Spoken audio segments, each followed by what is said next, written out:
Somewhere along the way, a lot of people started believing that success is something that just happens to certain lucky people. The right timing, the right connections, being born into the right family, or simply catching a lucky break that changes everything overnight.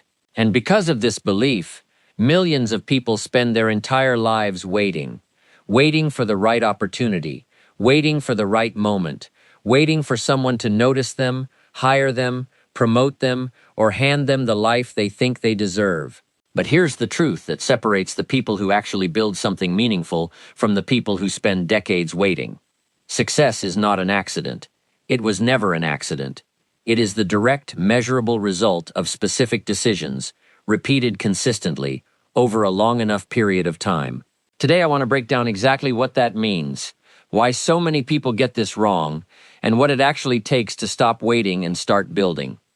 Let's start with the myth itself, because it's worth understanding why it's so appealing. The idea that success is random, or lucky, or reserved for special people is comforting in a strange way. If success is random, then you're not responsible for not having it yet. If success depends on luck, then your current situation isn't a reflection of your choices. It's just bad timing, bad luck, unfair circumstances. This belief protects your ego. It lets you avoid the harder, more uncomfortable question, what have I actually done, consistently, to deserve the results I say I want? Most people would rather believe success is random than confront the possibility that they simply haven't done the work required to earn it yet. And understand, this isn't about blame or shame. It's about recognizing that if success is accidental, you have no control over it. But if success is the result of decisions, then you have complete control over whether you eventually get there. There's another reason this myth survives so easily. It's reinforced by how success stories are usually told after the fact. When someone finally becomes wealthy or well-known or accomplished in their field, the story that gets shared is almost always a highlight reel. A single defining moment, a lucky meeting, a viral post, a big break. Rarely does anyone sit down and talk about the 18 months before that moment, where nothing seemed to be working, where the effort felt invisible, where they questioned whether any of it mattered.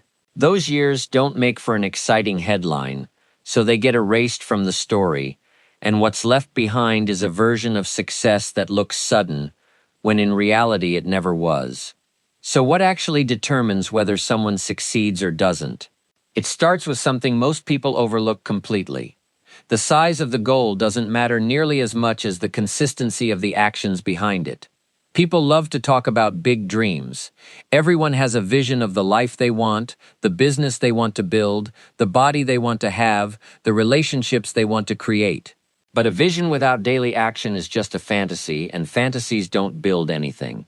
What separates people who eventually reach their goals from people who talk about the same goals for years without moving is not intelligence, and it's usually not even talent. It's the willingness to do small, unglamorous, repetitive actions every single day, especially on the days when there's no motivation, no excitement, and no immediate reward for doing them.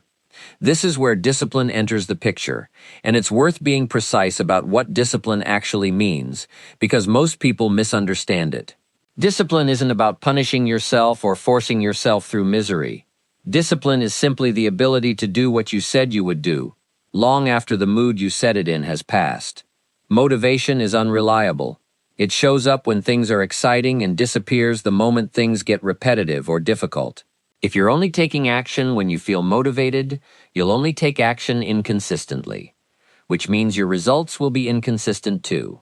Discipline is what fills the gap between the days you feel inspired and the days you don't. And here's the part most people never internalize.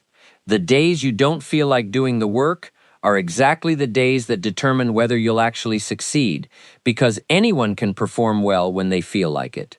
The real separation happens on the days when showing up requires effort against your own resistance. Let's talk about what this looks like practically, because abstract ideas about discipline don't mean much without real examples. Imagine two people who both want to build a successful business. Person one works on their business when they feel inspired. Some weeks that's 5 days, other weeks it's 1 day, because life got busy, because they were tired, because something else felt more urgent in the moment.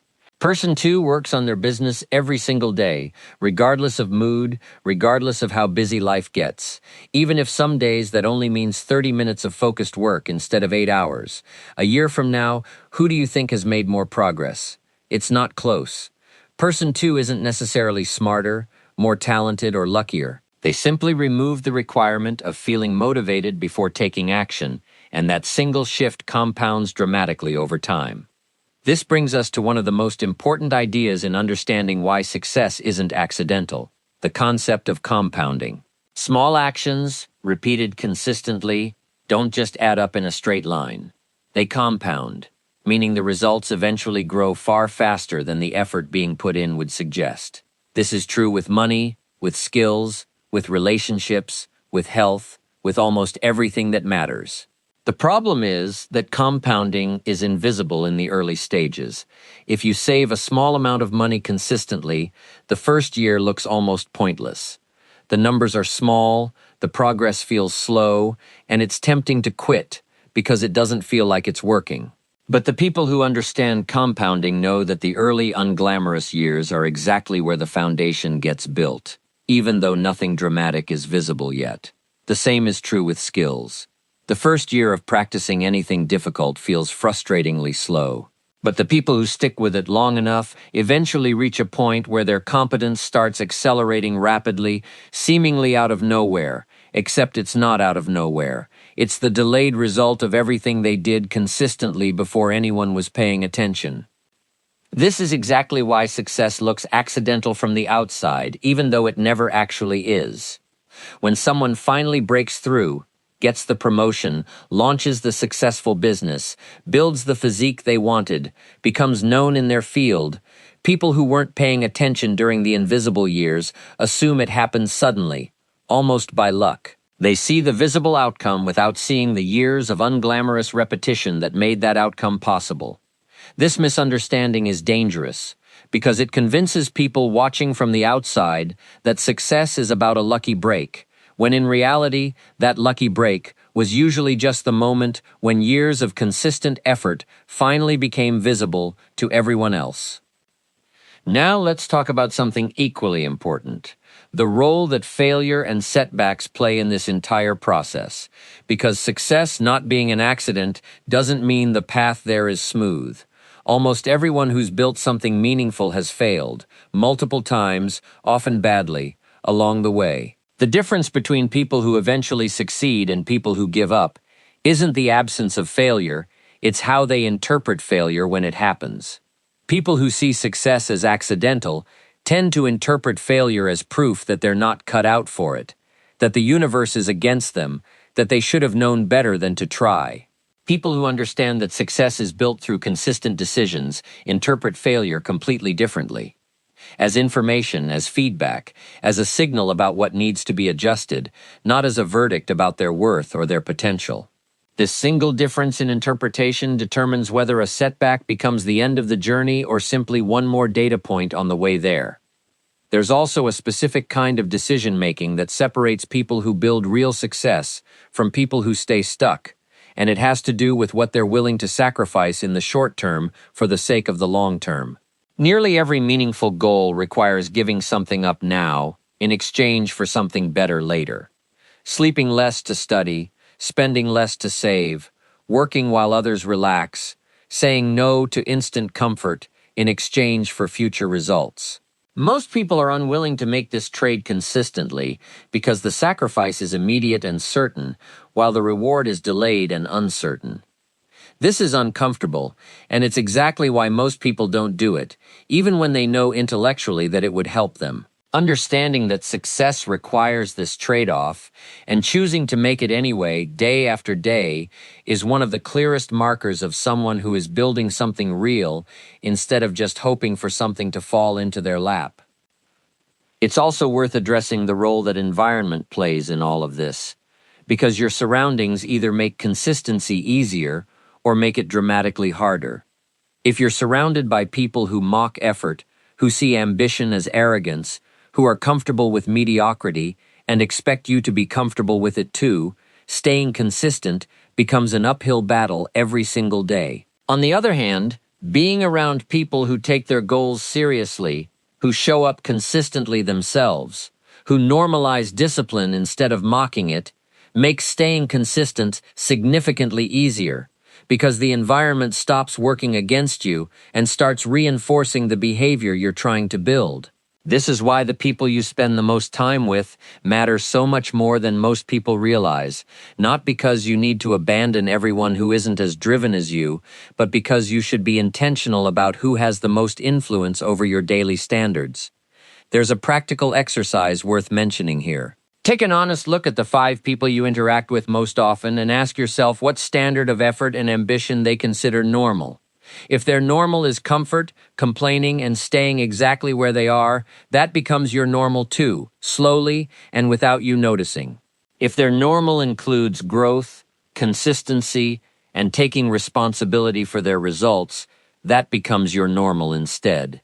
This doesn't mean cutting people out of your life dramatically. It simply means being aware of the invisible standard being set around you and making sure it's pulling you forward instead of quietly holding you back. Let's also talk honestly about patience, because this is where a lot of people quit right before things would have started working. The invisible period, the stretch of time where you're putting in consistent effort but the results haven't shown up yet, is the hardest part of the entire process, and it's also the part most people underestimate. They expect results to arrive roughly in proportion to the effort they've put in, and when that doesn't happen in the first few weeks or months, they conclude that what they're doing isn't working, and they quit. But growth rarely happens in a straight line.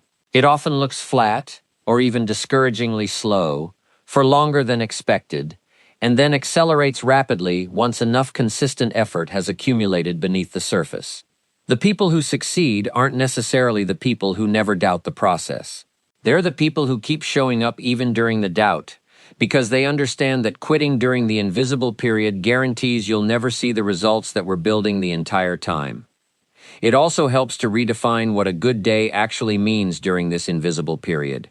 Most people measure a good day by how they feel, or by whether visible results showed up. But a better measurement is simply this: did I do what I said I would do today, regardless of outcome? If the answer is yes, that day was a success, even if nothing visible changed. This shift in how you measure progress makes it far easier to stay consistent, because you're no longer dependent on external results to feel like you're moving forward. You're building the habit itself, and the habit is what eventually produces the results. So what does all of this actually mean for you, starting today? It means shifting away from waiting for the right circumstances, the right motivation, or the right lucky break, and instead focusing entirely on what you can control, the decisions you make today, and whether you're willing to repeat those decisions tomorrow and the day after, regardless of how you feel. It means understanding that the goal itself matters far less than the daily system of actions that will eventually get you there. It means accepting that failure isn't proof you should quit. It's simply feedback to adjust and continue. It means being willing to trade short-term comfort for long-term results, consistently, even when nobody is watching and nobody is applauding the effort. And it means having enough patience to keep showing up during the invisible period, trusting that consistent effort compounds even when the results aren't visible yet. Success was never handed out randomly to lucky people who happened to be in the right place at the right time. It's built, quietly and repeatedly, by people who made a decision once and then kept making that same decision every single day, long after it stopped feeling exciting. Nobody sees those thousands of small decisions. Nobody applauds the ordinary Tuesday where you showed up anyway, even though you didn't feel like it. But those are exactly the moments that eventually become the foundation of everything people later call an overnight success. There is no accident in any of it. There is only the decision to keep going, repeated long enough, until what once looked impossible simply becomes who you are.